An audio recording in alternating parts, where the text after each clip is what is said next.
지소미아 종료를 앞두고 우리는 일본의 경제 조치가 먼저라는 입장을 분명히 하고 있고 일본은 별개의 일이라면서 물러서지 않고 있는 상황입니다.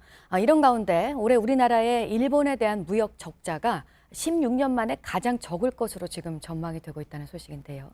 보도국 다시 한번 연결하겠습니다. 안태웅 기자, 일단 올해 들어서 지난달 말까지 수치가 나온 거죠? 네, 그렇습니다. 정부와 무역협회에 따르면 올해 들어 10월 말까지 일본과의 무역 수지 적자는 163억 6,600만 달러입니다. 이는 지난해보다 20% 이상 줄어든 규모입니다. 역대 기준과 비교해 봐도 2003년 이후 16년 만에 가장 적은 적자를 낸 것입니다. 이는 반도체 기업들이 일본으로부터 장비 수입을 줄인 영향도 크지만 일본 제품 불매 운동으로 소비재 수입이 줄어든 것도 요인이 됐다라는 분석입니다. 한국이 올해 들어서 10대 무역 상대국 가운데 적자를 보이고 있는 나라는 일본과 대만뿐입니다. 네, 다음은 상조업체 6곳이 환급금을 제대로 지급하지 않는 등의 불법 행위로 적발됐다라는 내용입니다.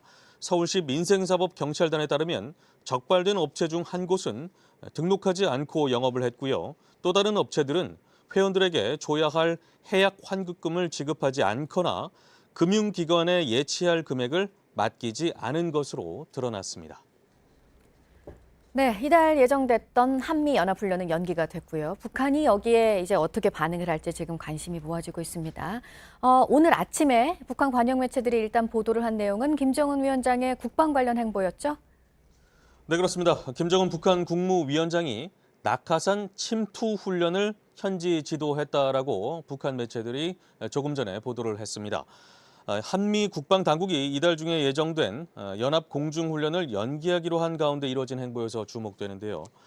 이번엔 특히 저격병들이 낙하산을 타고 침투하는 훈련을 김정은 위원장이 직접 지도했고 이렇게 보도를 하면서 임의의 장소라는 점을 강조했습니다. 미국과 우리 측을 향한 압박용으로 풀이되고 있습니다.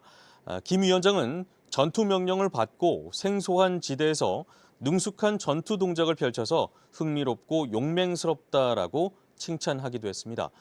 또 유사시 전투는 훈련장과 같은 공간과 환경에서만 진행되지 않는다며 전투원들이 언제 어떤 상황이 조성되어도 맡겨진 임무를 원만히 수행할 수 있게 훈련을 해야 한다라고 주문하기도 했습니다. 네, 지금까지 아침엔 지금 JTBC 안태훈입니다.